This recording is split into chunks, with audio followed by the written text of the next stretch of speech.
Howdy. So I've been watching a lot of, not a lot of, there happened to be sorry, it's gonna be loud right here, but it's my chosen location.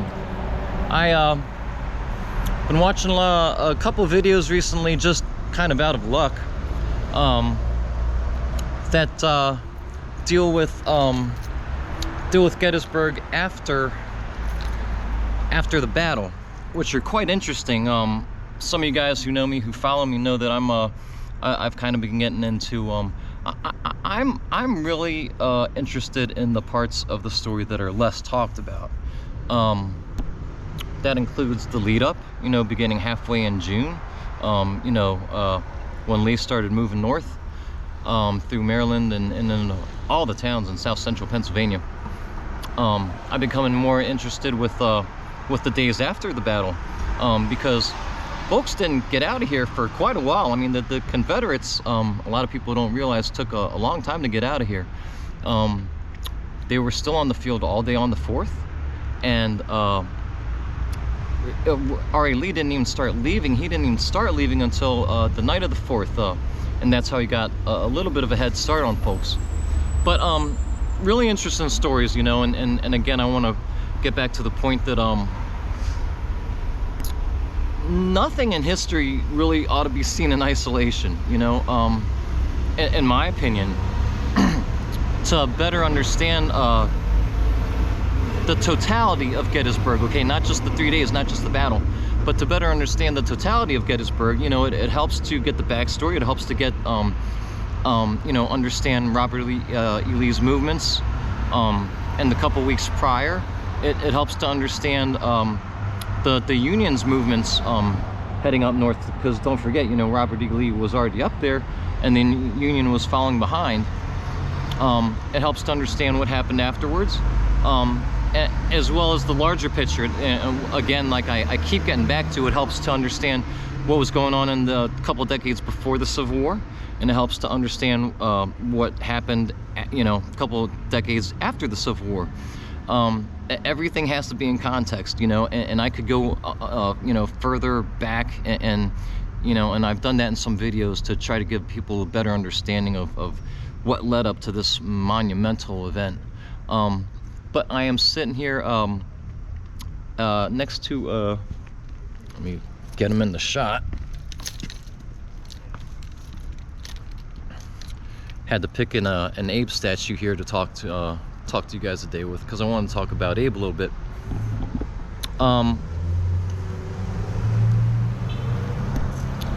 Quite an interesting guy. Some of you guys probably saw my recent community post that I want to start digging into Lincoln a little bit more. My pop is a real big hitter when it comes to Lincoln. He wouldn't tell you that, but you know, he could, you know, talk to you all day about Lincoln.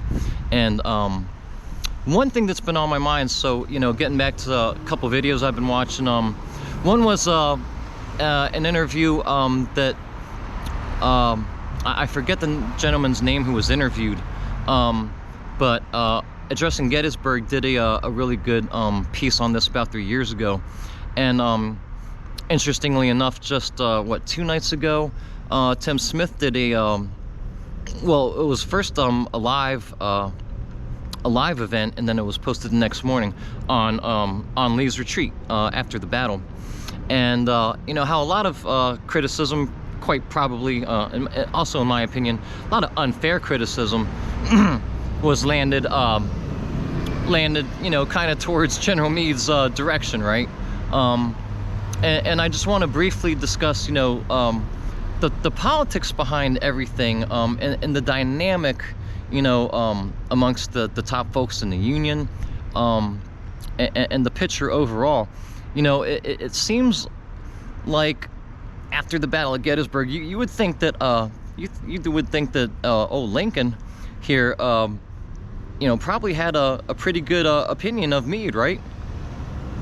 Well, kind of, sort of, kind of, sort of.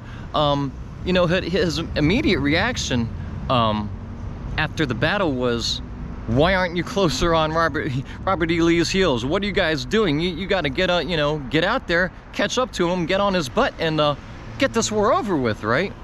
And interestingly enough, I forget which discussion. I guess it was maybe the Addressing Gettysburg discussion from 3 years back when, you know, I'm loosely quoting, but there was a telegraph from Old Brains from Halleck. I think maybe on July the 7th, if I have that right. And Halleck actually commended Meade in glowing terms. You know, he essentially said, "You guys have done an amazing job. We understand the situation you're in. We understand you need supplies, right, after this great battle, and you've done an excellent job." Meanwhile, on the other hand, however, here's where the politics comes in. I mean, you know, Abe's reaction is almost identical to his reaction, you know, after Hooker got cold feet, right, in the 7 days, and his reaction was almost the same as it was in many cases, of course, right, with Little Mac. You know, why aren't you doing enough? Why aren't you moving faster?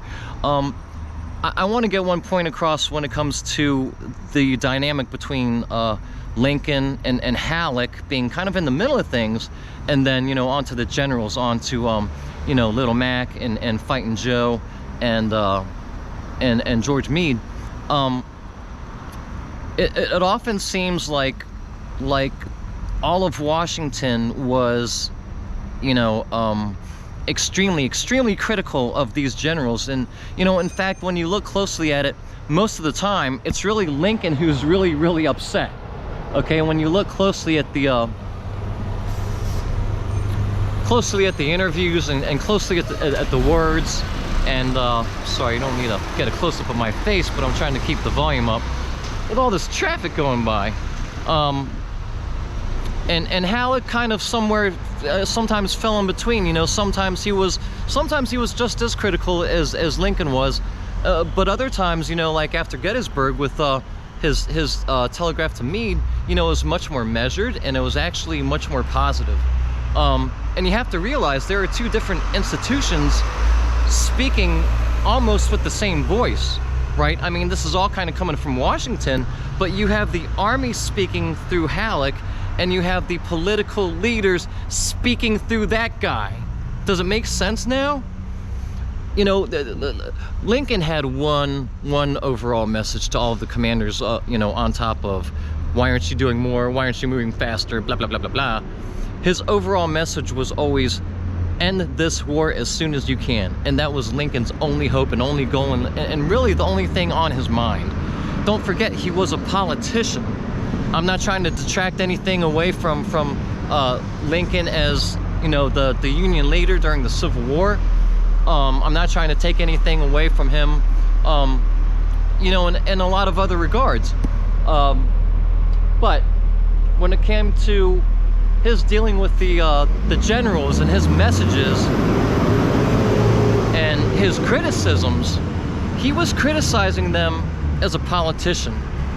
And, you know, it turns out that around the same time,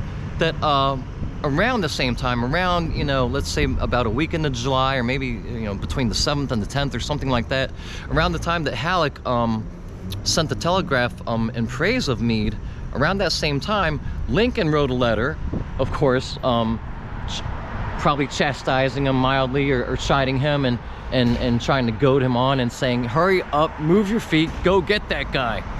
And you know what he did? He kept the letter. He didn't send it. And by the way, I'll link the old podcast from Addressing Gettysburg, because Matt has some great commentary on this. But Lincoln did not send the letter, luckily, and he realized later he was in error. He was wrong. After a lot of thought, you know, I can't remember. I'm not sure exactly how much later this was. But pardon me. But Lincoln eventually realized he was wrong, and he actually told Meade, "Hey, look, you know, right after the Battle of Gettysburg, I actually wrote you a kind of critical letter, and I didn't send it." And that, you know, speaks really highly to the kind of leader this guy was. Last thing I'll wrap up with and say is, you know, I'm almost out of time. He was very delicate in how he handled everybody in his staff. But at the end of the day, my verdict is he was quite effective. not many leaders could have pulled off what Lincoln pulled off during these few years. So whether you're, you know, pro-North or pro-South or whatever, again, you have to look at these things objectively. And that guy was really, really an impressive leader. And one example of that is he knew when to keep his mouth shut or when to put a letter back in the desk. Anyways, guys, I'll see you on the next one. Peace.